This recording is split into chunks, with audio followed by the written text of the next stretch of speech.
Okay, I had a little bit of a mix up there, so I'm just going to start or see if I can click on this and see if it'll pop up. But I had a little bit of a mix up with the start of the live just because I am using my cell phone and you can set it to either horizontal or vertical, and it kept telling me that I had it vertical and I had to change the orientation. So sorry about that little hiccup with the video stream. So hopefully a few of you start tuning in and I can get right into this repot. So I really don't have a lot to do tonight. I just have this one plant that I wanted to repot earlier today, and I often think to myself I should probably film this. So I really didn't want to film just a dedicated video for this. I just wanted to do a quick live, and that way we could yeah, just chat, or I could read the chats and just see what you guys have to say and all that kind of stuff. So there's 8 people in these live stream so far. First time I've caught a stream, so thanks for watching and thanks for tuning in. I just have this one plant, as I said a second ago, to repot as earlier today. This is, well, I should start with introducing this plant. I get quite a bit of comments in my videos asking what the narrow leaf plant behind me here. This is my Philodendron Spiritus Sancti. This is actually a plant that I've had for probably a couple of years now, and I received it from a company or a store in Edmonton, Alberta, called Parkfolia. This came as a very small tissue culture plant in its original gelatin, so I had to deflask it and do that entire process of acclimating it into moss and all that kind of stuff. So I've grown it into this large beast. So yeah, earlier today, as you probably saw from the thumbnail, which I had posted earlier, this plant is on the shelf right back here. And I was moving this other philodendron, this one right here, the Golden Goddess, and I just literally just slightly touched this and it all came crashing down. And as you can see, this plant is leaning heavily forward. Now, the interesting thing about this plant, not only the very narrow strap-like leaves, but this one is actually, I don't want to say a slow grower, but I've had this for a couple of years and it hasn't really grown a ton up the moss pole. These internodes, so the space in between the nodes, is extremely short. So it's a very short plant. It doesn't grow like other philodendrons would. So this is a pretty unique and interesting one. So I don't even need a moss pole extension, and I probably won't for a few years. Now, in one of the, like my stream that I canceled before this, just because it was all messed up, one of the comments said something about placing bricks in the pot, because this thing is super top heavy. If I put it back on the shelf, it's just gonna literally flop over. So welcome to the live stream. I appreciate you guys tuning in on a Tuesday night. I really have nothing else going on, so I thought I'd pop on here. And I know there's some people that have already asked about my jade plant live stream. So I really haven't had time to collect and I guess gather up all the questions that you guys had asked in my Instagram as well as my YouTube post there. So I want to just get a little bit more organized and prepare those questions for that jade live stream. So I'll be answering all of you guys' questions. So hello from Louisiana, and yeah, the Philodendron Spiritus Sancti doesn't get very tall. It's a question. So yeah, this is like, I've probably had this now for a couple of years, and that's all it's grown. So right at the very base of the plant is the original stem. So it hasn't been chopped or anything like that. So this is what you get for a couple of years of growth. Love from Texas, SoCal, Seattle. Can you make a Philodendron Spiritus Sancti a hanging plant? You probably could. Like, I don't know how that would look, but if you didn't have it on a moss pole and you just had the plant kind of in the center of the pot, I honestly don't know if this grows kind of in like that, what do you call it, when all the leaves are around, like kind of like a rosette style. I don't know if they actually grow like that or not, but interesting. Now you got me thinking. Hello from California. So one thing I like to Lima, I'm guessing that's Peru. So yeah, welcome to the live stream, everyone. So I am here in Regina, Saskatchewan, Canada, and I don't know what type of weather or what type of spring / early summer you guys have been having, but we've been having an absolutely bizarre year. For the first part of the year, it was really, really cold. We had snow. We actually had snow on May long weekend, so early May. We went camping. The Saturday was like absolutely gorgeous. It was like 20 degrees. And then literally the next morning we woke up to like 3 inches of snow, which was crazy. So here in Saskatchewan, so it's kind of one of the western provinces in Canada, our summers are usually very hot and dry, and we're one of the sunniest places in Canada. And this year, or so far this spring, I think for like the last 2 weeks, it's been raining almost every day, which is crazy. So sometimes there's been some fairly heavy downpours, so we're definitely not used to all this rain. Definitely looking forward to some more sunshine, which it looks like it's coming next week. So it's a scorcher here in Toronto. Well, sounds like you're getting the weather that we typically get. So today it's been raining all day. I went out and I went for a walk in the rain. So yeah. So yeah, to this plant. This thing is super top heavy. Now I could add some bricks to the back of the pot like someone else suggested, but that's not what I'm going to do. What I'm going to do for this plant is I'm going to upsize it into a larger pot, and I'm going to strategically tilt it, I guess, further back. But I also wanted to show this before I show a couple other things.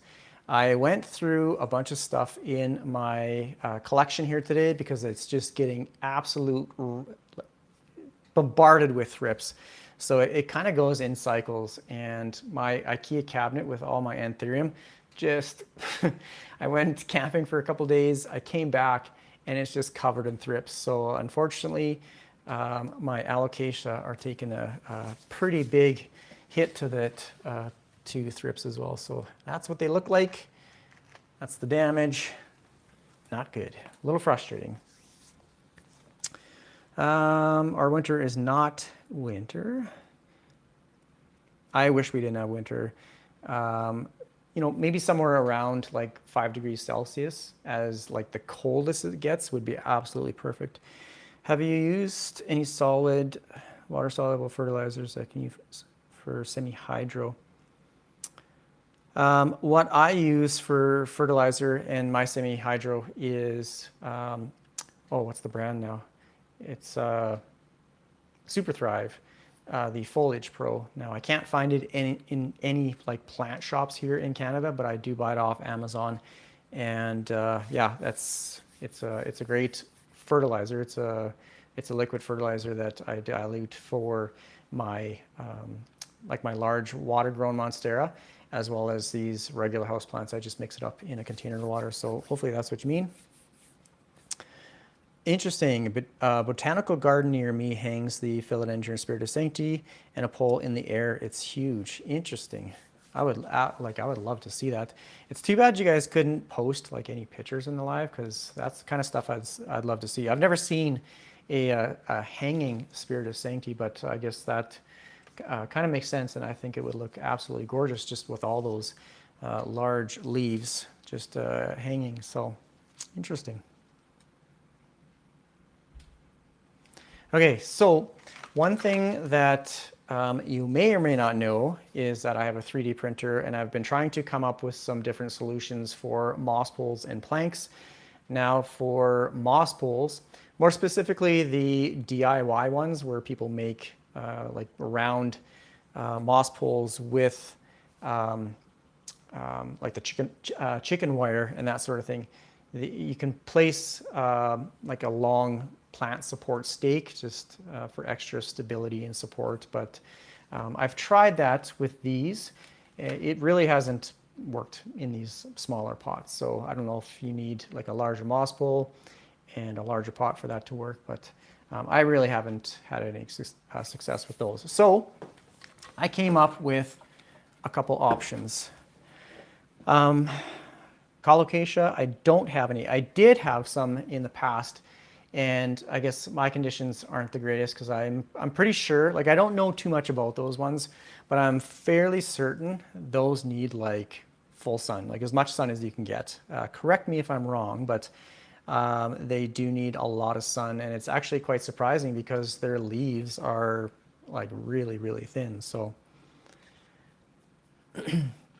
I'm specifically interested in powdered fertilizers. If you have any experience or recommendations for them, I prefer powder for personal reasons. I don't really have any fertilizer recommendations. I guess the ones that I have experience with or have used in the past is like the Miracle-Gro granular fertilizer, which you dissolve that in water, and I think it's a 20-20-20 NPK value, and I just simply, what did I do? I think I cut it back to like a quarter of the dose, so it'd be like a 5-5-5 or even like half a 10-10-10, and I would water with that. So I haven't used that for a number of years, but I also use a slow release fertilizer for my plants that are in like an aeroid mix or just a regular soil. I have been using a slow release fertilizer. So yes, full sun and a lot of water. Yeah. Yeah, I really haven't had much success with those types of plants. 36 people, welcome. So anyways, I tend to get a little sidetracked from time to time.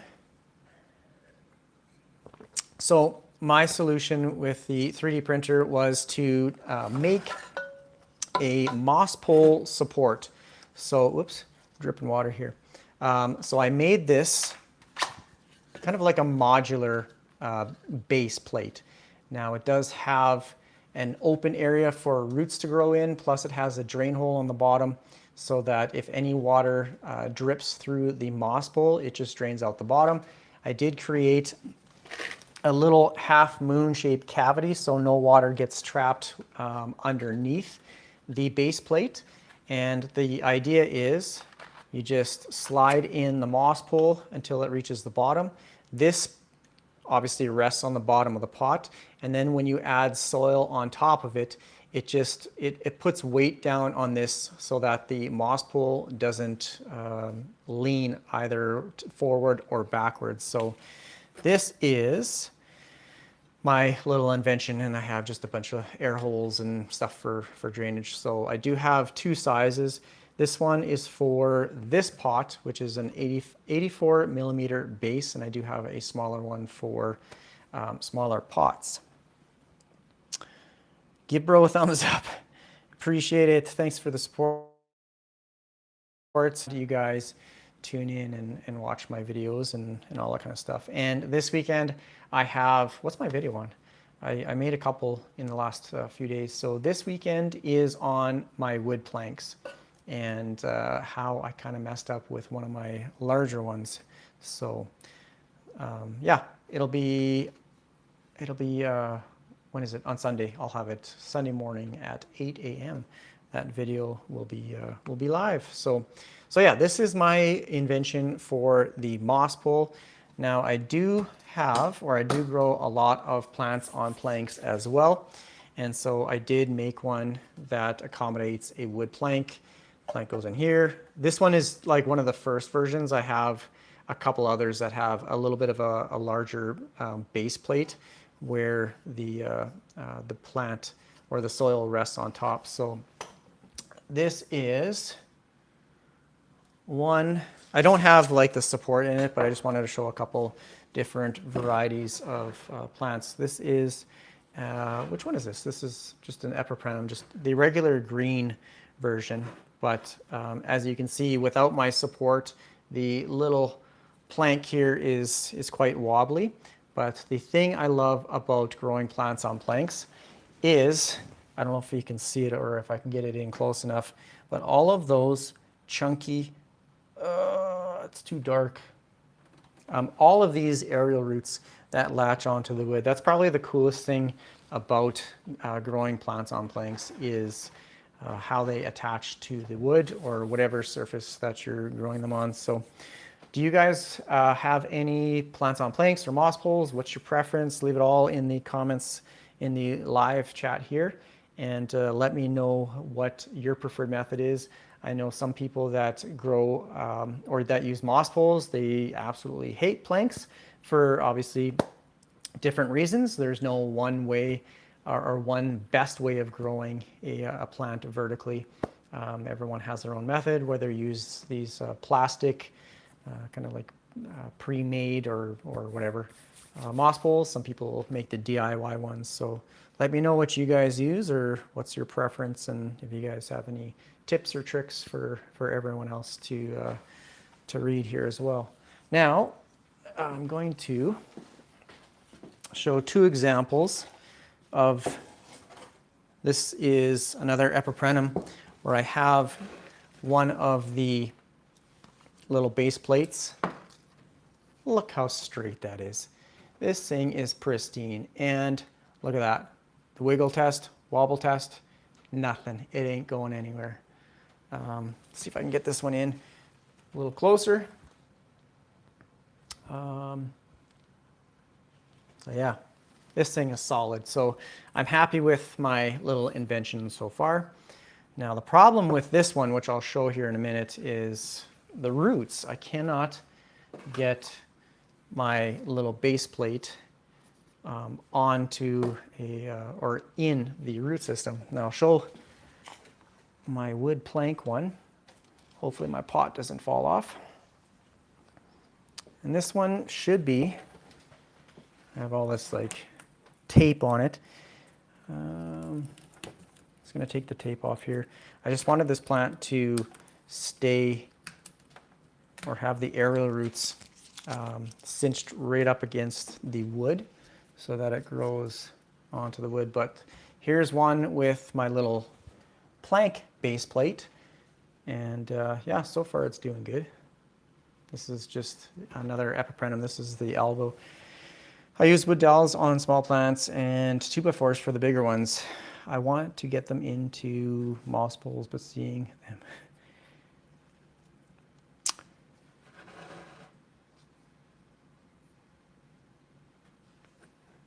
Sorry, I'm just reading the chat here.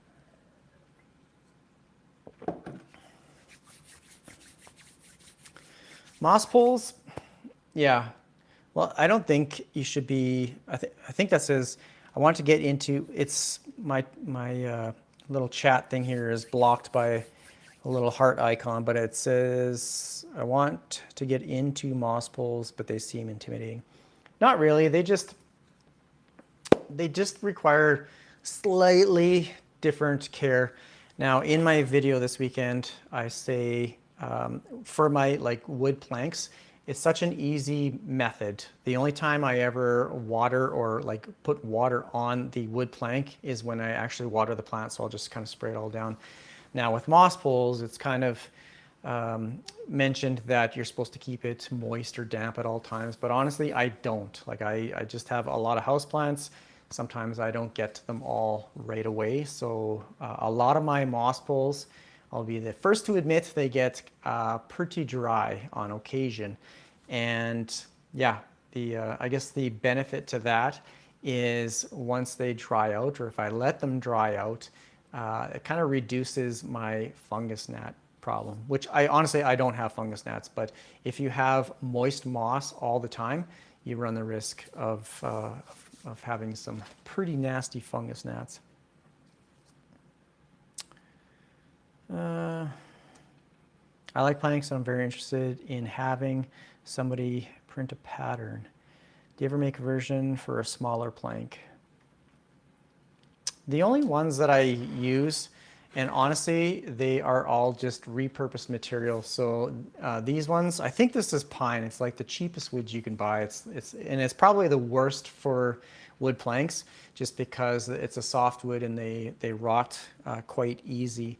But this is actually bunk bed slats, like for the mattress, which goes under the mattress part. So I just had a bunch of these wood slats, and honestly I've just used them for these planks over the years. And then I do have a couple, maybe one, my pothos, my competition pothos with Tech Plant. I have it on a little bit of a wider plank, and that actually is cedar, I believe, but it came from one of my kids' my kids' playhouse. When it pretty much fell apart, we just dismantled the whole thing, and I kept the tongue and groove cedar planks, and I've used them for my planks. So your Monstera plant is so beautiful. What do you do to keep it healthy like that? This one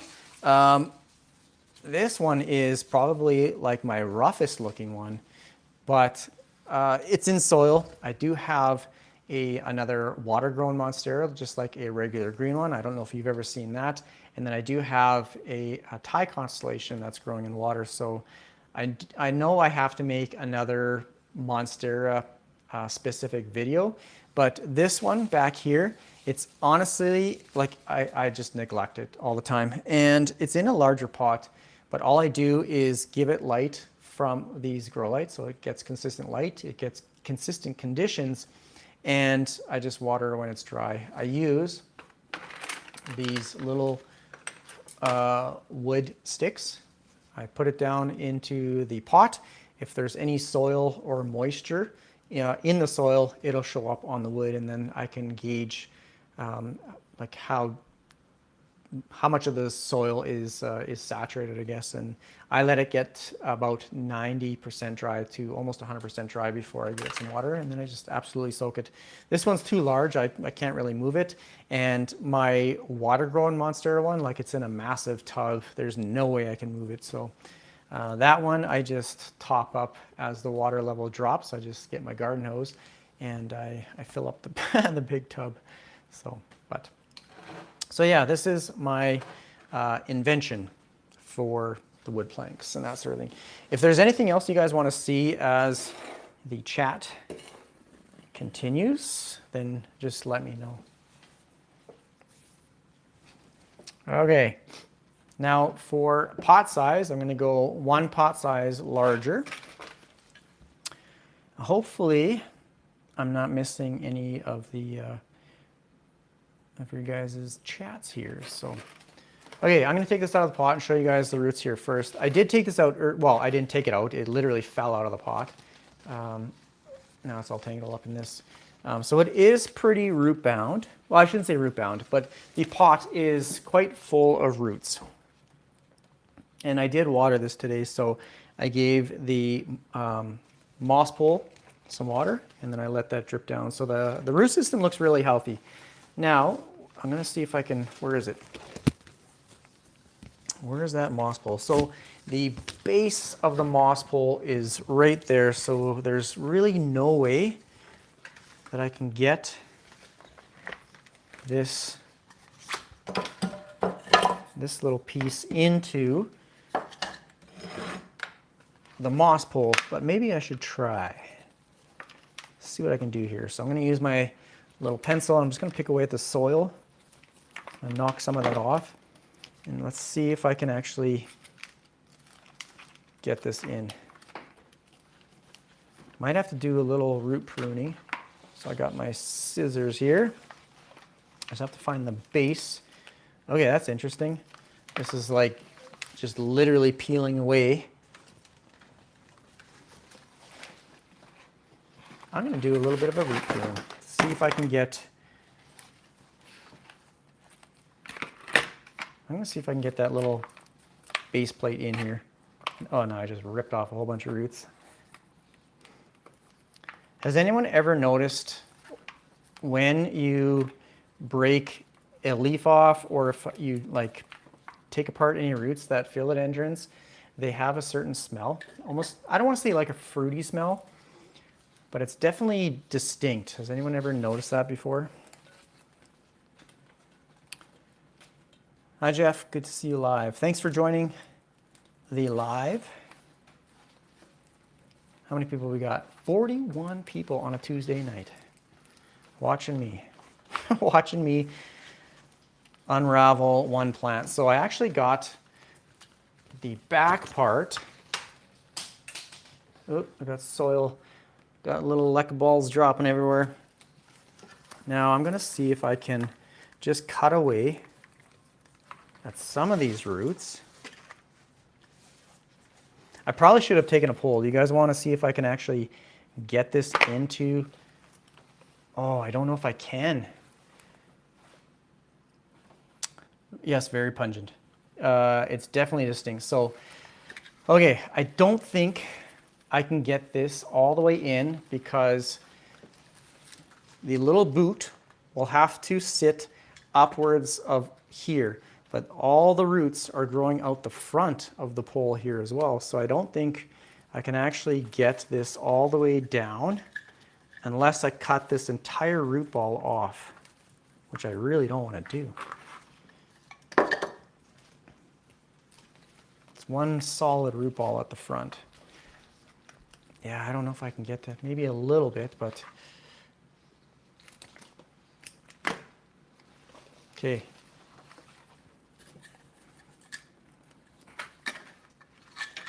Everyone's probably just cringing watching me snip all these roots off here now.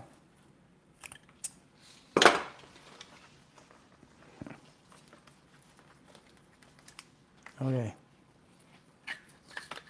I don't have much room in the little like plastic slots, but I'm gonna try because I don't want this one flopping over. So all I have to do is just try and get the back part. Now you're just gonna watch me do this for like 15 minutes. But we'll see if I can. Do you recommend using VeryPlants soil mixes or making your own? I use it almost exclusively just because I'm lazy and their product is really good. So pretty much, do I have dirt on my face now? I just got kind of a bunch of dirt flicked up from the moss bowl here. Pretty much all of my aeroids are in the VeryPlants aeroid mix, and almost all of my succulents and cacti are in their cactus mix, and same with my orchids and stuff. Okay, this might be a losing. I may have just cut off all of these roots for nothing.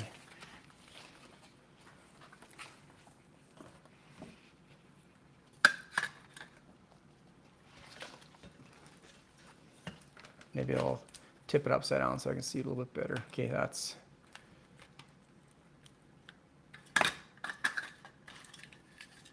I should have made these little slots, like the grooves for the moss bowl, just a little bit bigger. So this is looking like amateur hour here.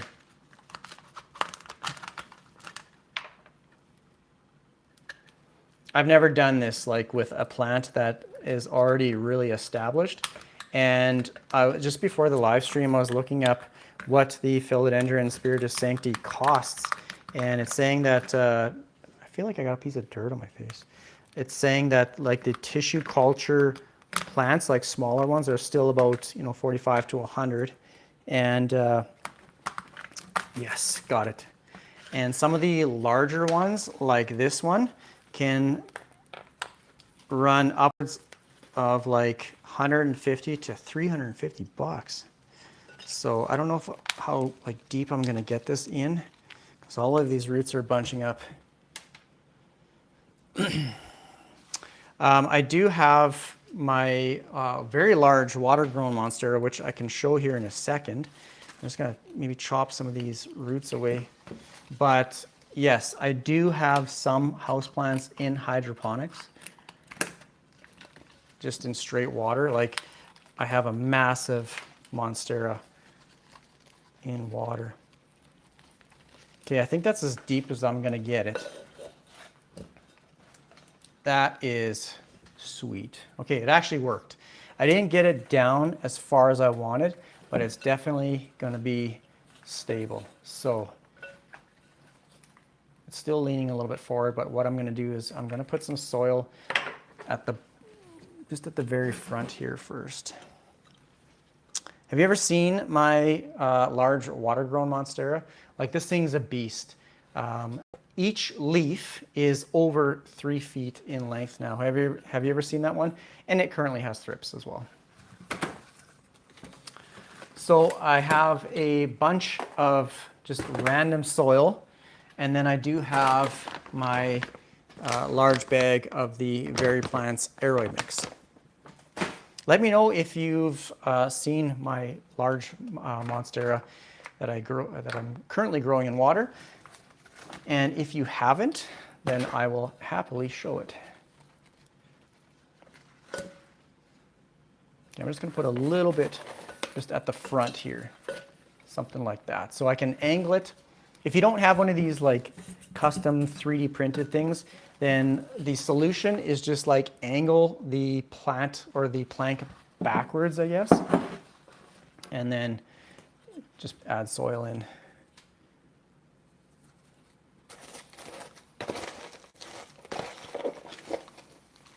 Yeah, my water-grown monster is probably one of my favorites. Now I'm just going to put a rock under the front. Perfect. That's actually a great idea. Put a rock under the lip of the that little stand, and it'll tilt it back as well. That's the problem with growing plants vertically, is over time they tend to get a little front heavy, and then, like what they did with me, they just fall right over. I'm waiting for the Devil Monstera to get cheaper.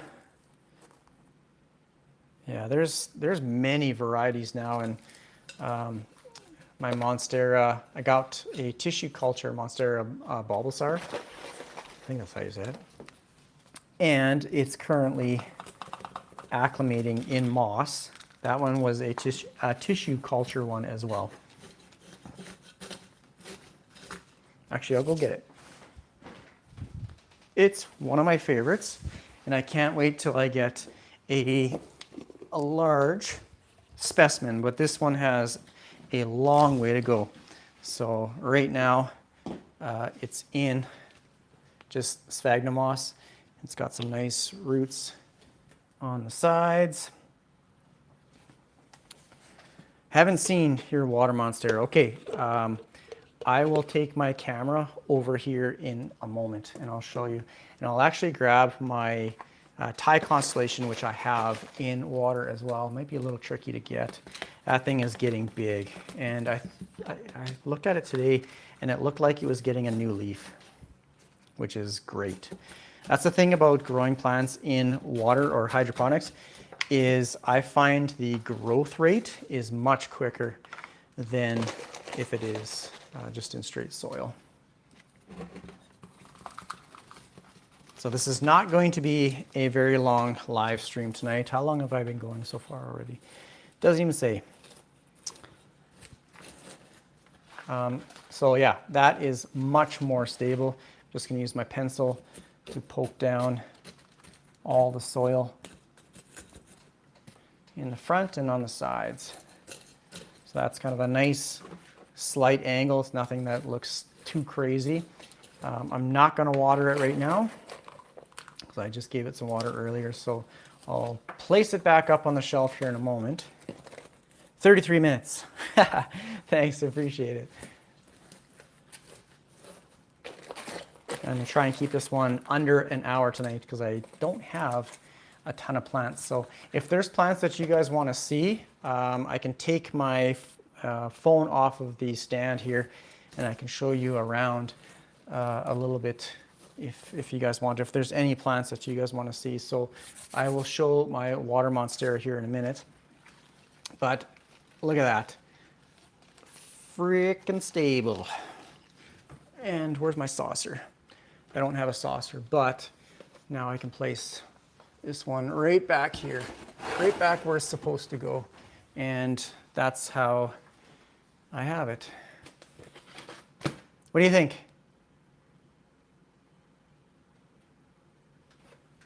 it looks pretty good right there. So that's pretty much it. I didn't chop off too many roots. I just have a pile here which will go straight in the compost. A lot of times I will reuse soil. So this is just leftovers from other projects and stuff. But I will dump this into the compost. So I'm going to take my camera over to the water-grown monstera. I'll show that. Actually, I'll go get my Thai constellation here first. And then, like I said, if there's any other plants that you guys want to see, then just let me know and I can grab them. But I'm just going to grab my water-grown monstera, the Thai constellation. This one started as a very small plant. Well, I shouldn't say very small, but came from Rona. It's kind of like Home Depot. And this one, it only had a couple leaves on it. Okay. It's heavy because there's quite a bit of water, or it's a larger tank. Oh God, my light almost fell over. It's a disaster. I bumped into one of my vertical grow lights. So this is my Thai constellation that is growing in this big cookie jar. Look at the roots.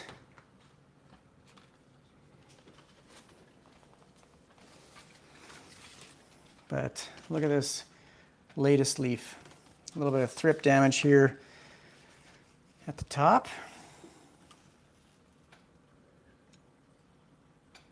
So this is one. Now, I don't ever yeah, thank you. Wow, that's beautiful, gorgeous. Yeah, this one I was really excited to get into water, and you can't see it, but it's already pushing out a new leaf. So yeah, this one's going to be a beast here very soon. It's one that I enjoy growing in water here. So now there's no way I can get my larger one. So I'm going to put this one down. I'm actually going to put it right in front of my large one here. And then I'll bring my camera over just to show you guys. So, all right, coming with me. Now I'll try and make it like not so shaky. So here's my studio, here's my IKEA cabinet with all my anthuriums. And then here is my large water-grown monstera. This thing is just a big, massive tub. And as you can see, got all the big roots in there. So I'm gonna come to the front of the plant. This is my 3D printer, here's my little workshop area. And this is my little path. Does the water need to be changed? There is no way I can empty this. So all I ever do is as the water drops, then I'll bring my garden hose and I will fill it up. It does have like 2 air stones that are way down there now. There's my little air pump right there, and it constantly provides oxygen to the water. And the nice thing about having it in this plastic tub is light cannot get through. So the water is crystal clear because no light is able to penetrate. If you have light like in this container, if you have light exposed to the water, then you're definitely going to get algae. So this plant sits in a cover pot and it gets no light to the roots. So that is one of the big things that you want to do to minimize algae growth, is just block out the light. So now I have to push my way through over here. This is the light that I bumped into, and it was like falling over a second ago. And so this is how I get back to my workshop area back here. Here's another monstera. This is the one that's behind the workbench. Here's another Thai constellation. This one's in soil. And then here's all my orchids, which are in bloom.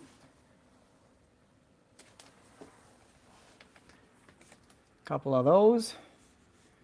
Look at these big guys. This one's my favorite right now. Like, look at those colors. And same with this one. This one's been in bloom for a long time already. So absolutely gorgeous. Oh boy, look at that. Full of thrips. Insane. So I'm gonna squish all those. That's unfortunate. Here's a large leaf on, this is a marble queen pothos, but it's lost its variegation, so this leaf is all green. Got some thrip damage on this one. Here's a prop box. This will be in this weekend's video. I'll explain a little bit more of that. So where'd my chat go? Those orchids are gorgeous. All in your basement. Amazing. Yeah, so all of my plants, they are under grow lights. So I have a variety. I have these Sansi gooseneck ones. This is the Soltech Highland track system. I have a bunch of these Barena lights, these vertical grow lights. I have a mother plant spectrum grow light. So I do have discount codes for Barena and a couple other brands. And then I do have discount codes for VeryPlants and Soltech and all that kind of stuff. So here is my large water-grown monster from the front. So this is my Thai constellation, the one that I was showing. Look at the size difference between the leaves. And this plant receives light. What is this, the T1S? It is like a 5'4" grow light, I think. But look at the size difference between the leaves. So I can't wait until I get leaves this size for my Thai constellation. But look at this. Huge leaves. And then I'll see if I can get you in nice and close here. And one thing that I find for thrips is they like these midribs or these veins or whatever. So there's a couple freaking nasty thrips right there. Just squish those as well. Yeah, this one hasn't really had any issues since it's been in water, but my goodness, I don't know what's going on with the conditions for thrips. They're all just kind of hatching or whatever, but let's check. It is, look at those crazy aerial roots. Oh, they're growing into my couch. Weird. I have some, oh, my light shut off.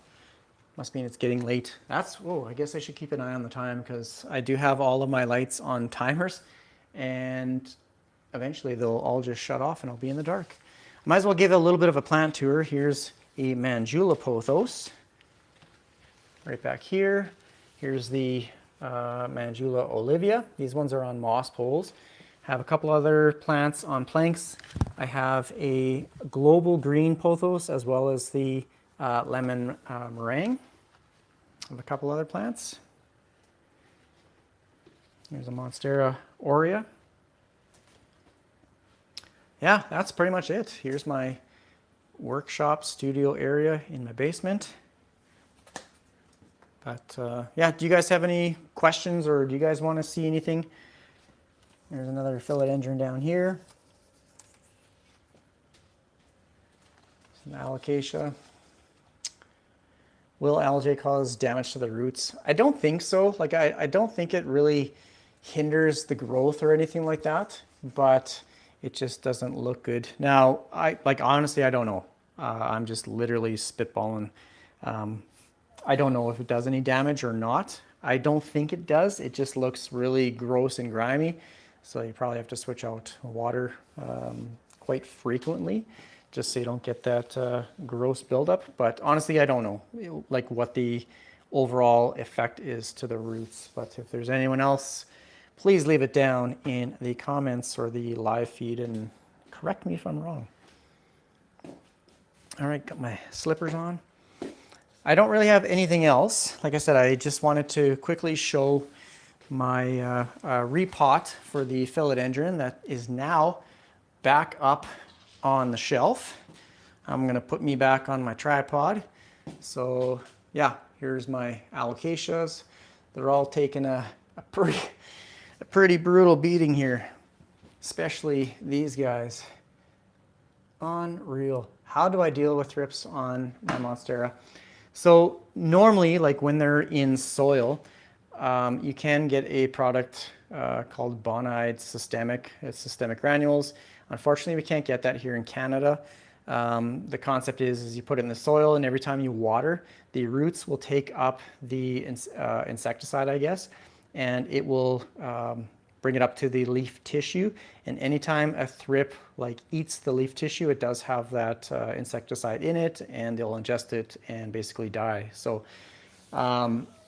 yeah, when you have it in water, pretty much all I do for really all my plants right now is I use a product called Safer's End All, and I spray and just wipe down the leaves. And you have to do that repeatedly, like over the course of a couple weeks. I think it's like 3 to 5 days in between treatments. So it just gets to be a lot, especially when you have like this many houseplants. So right now, like I have a garden hose in my basement, and I try and just like spray them off, and it's pretty much just a management strategy. I don't really have an overall treatment plan, I guess. So it's just managing them. So there's definitely times where they're worse, which is right now, and then it goes through a cycle of where I don't really see any for a while. So it's kind of the tricky thing when it comes to houseplant pests, is they do have their cycles, and most times it requires multiple treatments, and it can get pretty expensive, which I don't want to spend a ton of money on, sprays and beneficial bugs and that sort of thing. Yeah, plus I don't want my house filled with chemicals and that sort of thing. So I just accept it for what it is, and I try and enjoy my houseplants, pardon me, as best as I can. If I have like a damaged leaf like this, then I just cut it off, and then I just literally throw it out. Watch you all the time, but I don't remember seeing a ZZ plant. Do you have a ZZ plant? I do actually, and I want to say I made one maybe in the last few months. I can't remember exactly what the topic was, but I do have, oh boy, a propagation. So this one, I'm just propagating it. It takes like an unreal amount of time for a propagation to actually get new growth. But I do have a couple, well, one larger ZZ plant, and then I have the Raven ZZ, and what's the other one? The Lucky ZZ. I think that's what it's called. It's got more of a round leaf, like at the top, as opposed to, I don't even know the proper name for this leaf shape, but it's more of a rounder leaf as opposed to one that looks like that. So I do have a ZZ plant. It's not shown on my channel very often, but I honestly don't even remember what the video was about. Why are allocations taking a beating? I don't know. I don't know why. They're not looking good right now. So now a lot of that has to do with me as well. So when you have healthy houseplants, they are less prone to pests. But oh, there's a thrip right there. I've been doing lots of camping and stuff lately, so when I come home, a lot of my houseplants will need water. So when they're under stress, that's probably the reason why I honestly see a bunch of thrips, is my plants are probably under stress. Look at these thrips. Oh my goodness. These ones are the adult ones. They're just little, they look like just little black slivers or something like that. But yeah, so if you have like a healthy plant, you're less prone to pests. So that's probably why I'm seeing a bunch more. But yeah, I really have nothing else. If there's anything else you guys would like to see, or if you have any other questions. Otherwise, what are we at now for time? I think I saw close to 40 some minutes a couple minutes ago. So yeah, always battling houseplant pests. So I have nothing else. I was gonna maybe get a few plants to repot, but I really don't have any other projects. So I have some projects coming up. I'm going to be partnering with VeryPlants to make a couple of videos. So I don't want to jump ahead and do that. So I'm saving a couple plants for those videos. Yes, you combine ZZ plants in your video to make it fuller. I'm just trying to remember if when I did that video, I think that one was probably at least a year ago. So I feel like I've made one. Jeff, you should check out the BIOS line. They're Canadian. I have seen their products. I've never actually used them, but I'll have to definitely check them out and see what they have for like pest management stuff. That's I appreciate that. Thanks for reminding me. I did want to try them out, but yeah, just lost my train of thought. So I think that's going to be pretty much it for this video. I don't really have anything else. I do plan on, like I said, having a jade plant live stream at some point.